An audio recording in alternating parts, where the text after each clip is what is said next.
Hey y'all, I'm JD and welcome back to the Dimensions Woodworks Woodshop. Today we're going to be building an end table.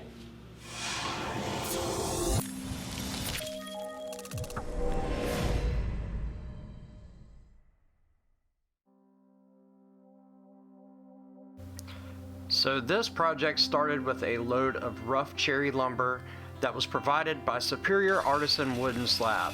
Go check them out on Instagram. They have a great selection of both domestic and exotic hardwoods and also offer kiln drying services. So I start out with the slab that will become the top of this table build.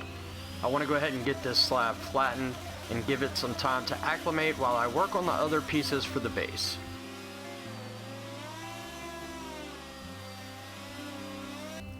Once I've created a flat surface, I can flip it over and make sure that I get the other side flat. You can see here I had to remove quite a bit of material because this slab had a pretty bad cup in it.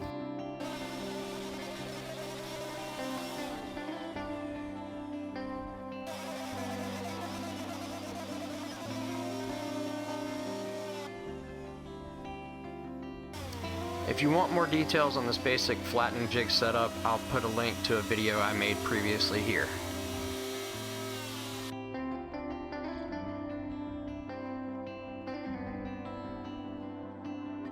After getting the slab for the top flat, we can turn our attention to the pieces that will become the base.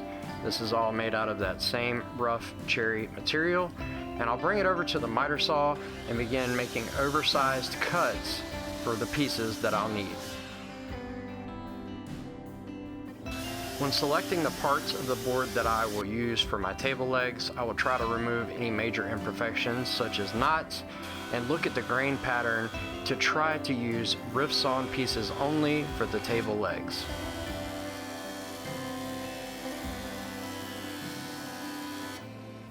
After flattening one face and one edge on the joiner, I'll bring the pieces over to the planer so that I can clean up that other face and get close to my desired thickness.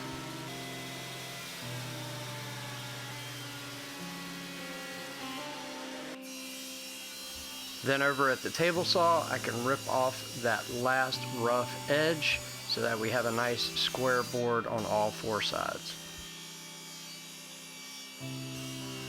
Then I can rip those boards in half to begin to get the pieces for my legs and the other parts for the base assembly.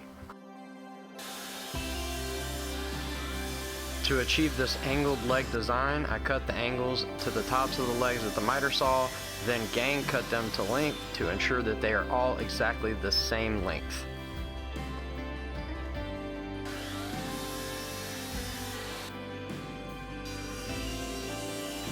Then back over at the table saw, using a basic tapering jig, I began to cut the two faces that are required to make the taper on this leg.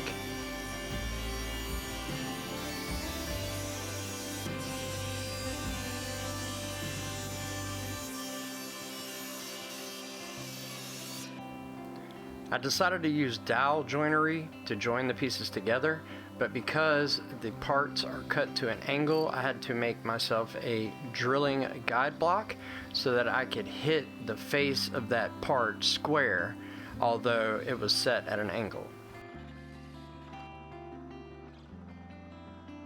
The guide blocks were just cut to 90 degrees on one side and at 15 degrees on the other side to match the angle in the parts of the legs.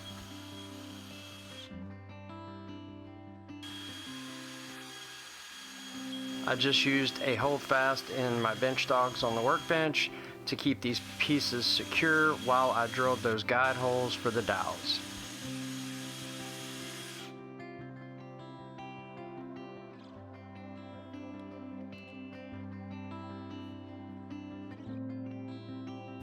Because cherry is notorious for burning, I did have some burning in the leg assemblies from the tapering jig, and the quickest way to clean it up is with one of my DFM card scrapers.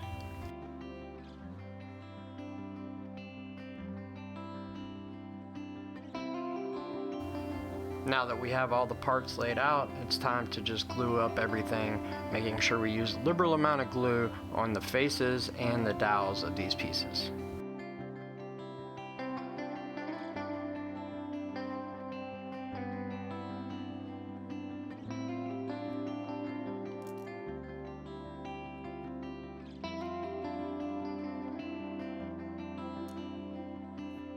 I used those same drilling guide blocks that I made for myself to aid in clamping and make sure that firm pressure was applied across the piece and that it didn't slip through glue up. Now it's time to cut the shorter stretchers that will join the two leg assemblies together to form the base.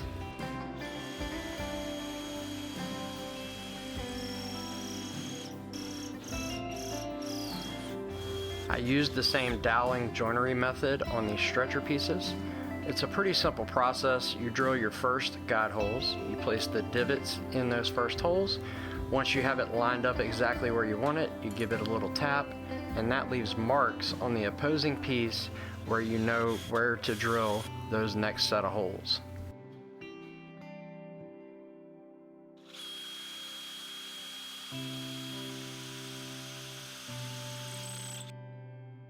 Now we can glue the stretchers into place, joining the two leg assemblies, and the base is completed.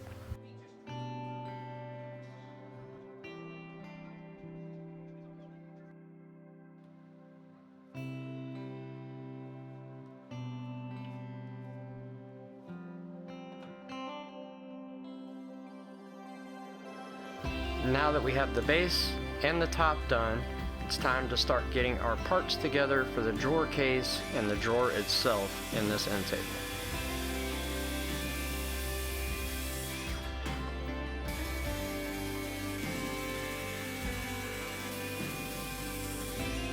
I start the same way I did with the other parts with the rough stock, but because these parts are too wide for the joiner, I had to use this little sled and the planer. Just use a little hot glue to attach it.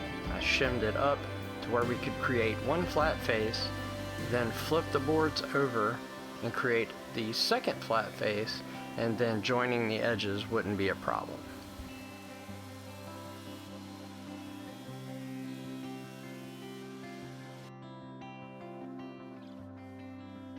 Using hot glue for this process works great because it dries quickly. It's not a permanent fix, but it still holds the board securely enough to run through the machine.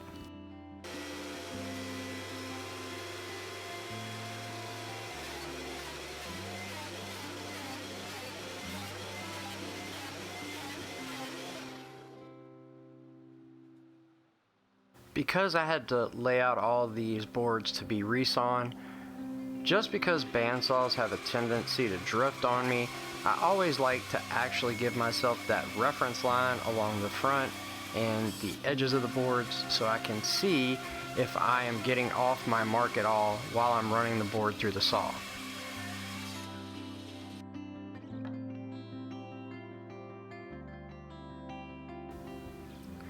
The wider boards typically are where you start to see problems with the drift.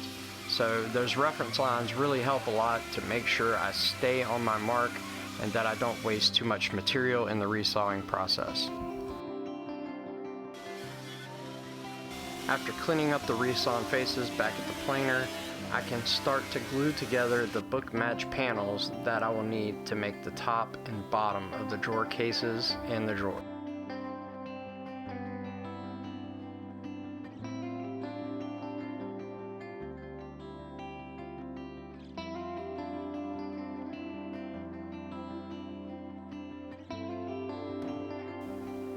After the glue has had time to cure on the panels, I began to clean it up with a chisel and some hand planes.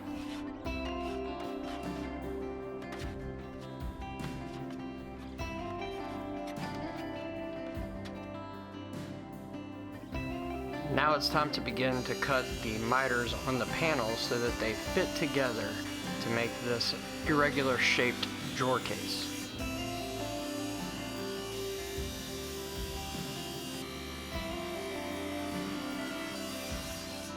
After cutting the angles along the edges, I cut the pieces to their final length, and then I decided it would be best to use a rabbet in the back of the panels to add some strength to the glue up, and that way they wouldn't be as prone to sliding while the glue was curing. I did a quick test fit with the drawer case just using painter's tape to keep the bond together, so that I could form and fit the drawer to ensure we had a good fit before gluing everything together.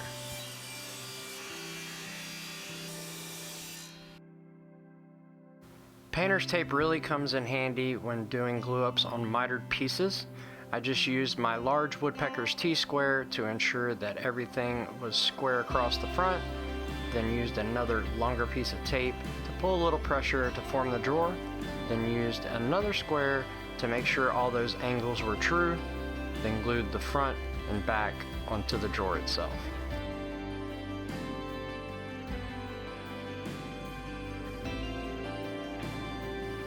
I used the same method to form the drawer case, except this time we had a bit more stability because the back piece was inset into those rabbets that were cut earlier.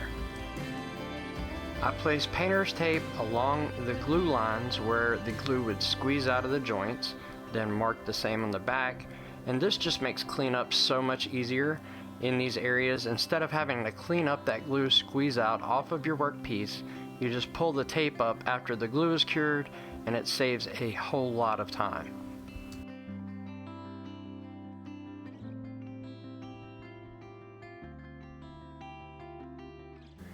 This trick really comes in handy, especially in areas like this where it would be difficult to clean up the glue from your piece.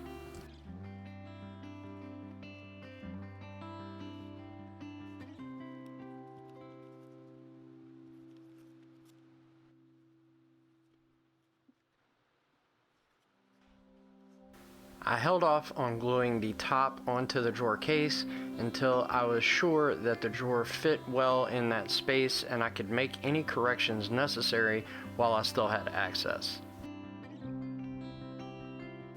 Because the drawer was small and light, I used a single drawer runner mounted to the bottom to guide the drawer in and out of the drawer case.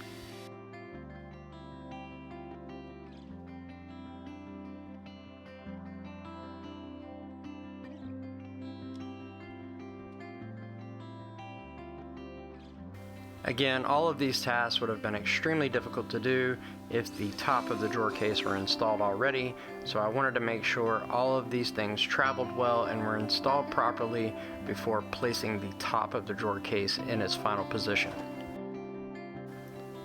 Once I was happy with the fit and travel of the drawer, I removed the hardware so I could pre-finish the inside of the drawer case because later the access would be restricted.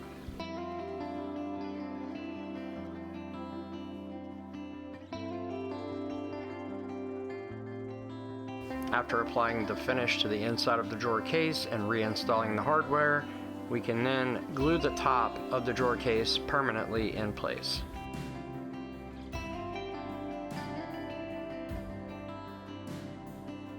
I saw this little trick a while back on Instagram. Just use adhesive back sandpaper on a known flat surface and it allows you to sand anything flat that you need to be dead on. So I used it for the front and back of the drawer case as well as the legs to make sure that they did not rock.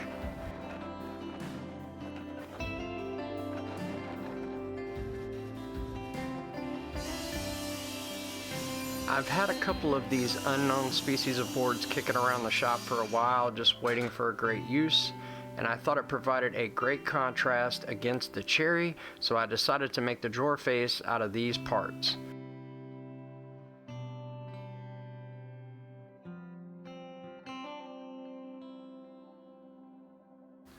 Double-sided tape and playing cards are your friend in this process. The cards just allow you to know that your spacing is accurate on all sides. They're cheap and readily available. Once I'm happy with the fit, I can secure the face to the drawer. Because I designed all of the other aspects of this build myself, I wanted to do the same with the drawer pull and not buy one, so I just got another piece of the same cherry material and began to shape it until I got a shape that I liked.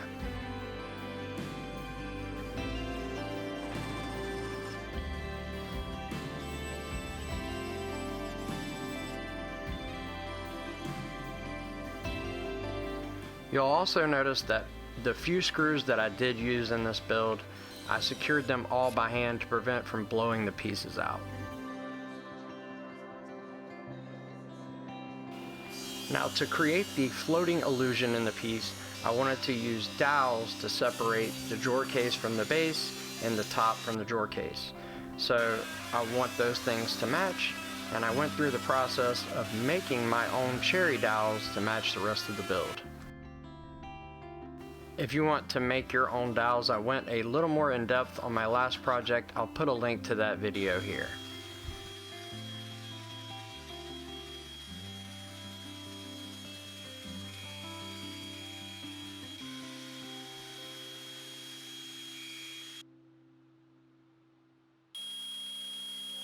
Then it was time to drill all the set holes for those dowels to join the base to the case and the case to the top.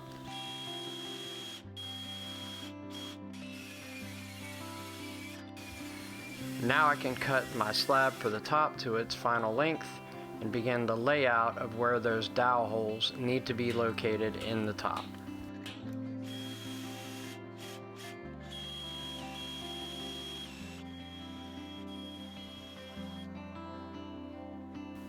Just a little test fit and everything looks good. Then it was time for the final sanding to prep for finish so that I could finish all these areas that would be hard to reach later.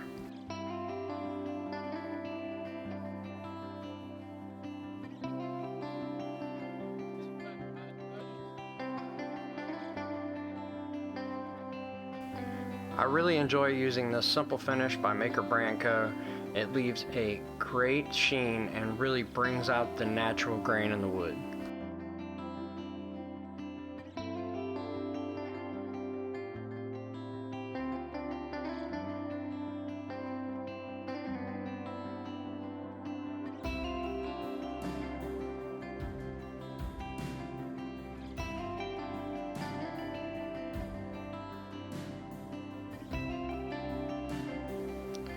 The finish is super simple to apply.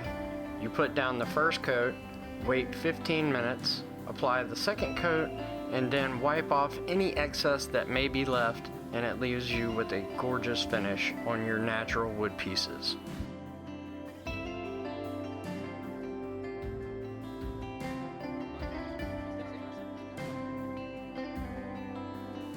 Then it's just time to glue the dowels in place that connect all the parts of the end table.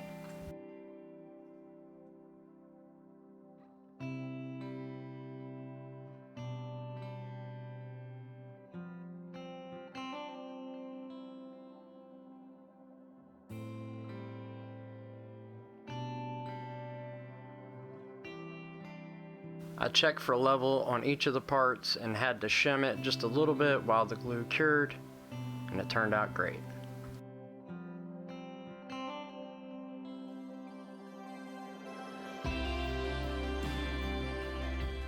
Thanks so much for watching and for sticking around until the end. There'll be a detailed set of plans available on the website if you'd like to build this end table yourself. Don't forget to like, comment, share, and subscribe to the channel so that you can be notified when we release new videos. And until next time, don't forget to get better every day.